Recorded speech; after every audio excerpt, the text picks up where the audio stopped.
Family. Good afternoon, ladies and gentlemen, and welcome to this afternoon celebration of the 60th birthday of Ma'am Jeneline Dormitorio Seki.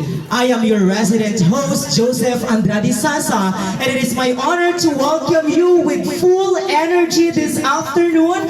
Maayong hapon sa inyong tanan, and welcome diri sa St. Elizabeth Coastal Road sa aton nga restaurant, sa aton nga venue this afternoon.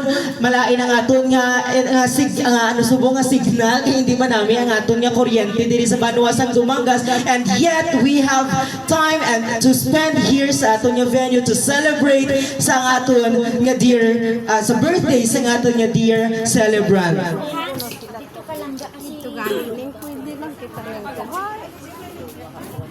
Laughter and inspiration. She has worn many hats: a mother, a devoted wife, a cherished friend, a guiding mentor, and to many, a true source of strength.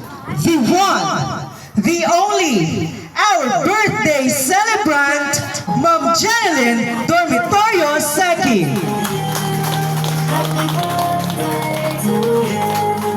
Happy birthday, happy birthday, happy birthday to you. Our celebrant is a citizen of both Japanese and Filipino heritage. She embodies the grace, strength, the resilience of both worlds.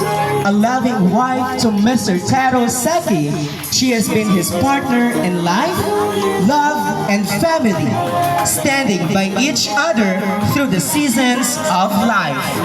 Together, they were blessed with two wonderful sons who have grown into admirable gentlemen. Her joy was made even fuller with the arrival of her beloved grandchild, who brings new light into her life every single day.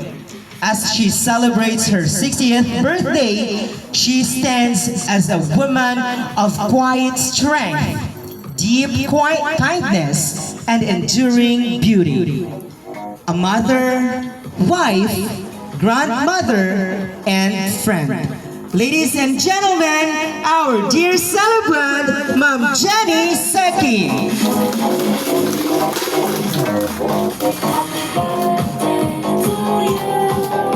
Alright, so you may now take your seats. Ma'am, sir. Happy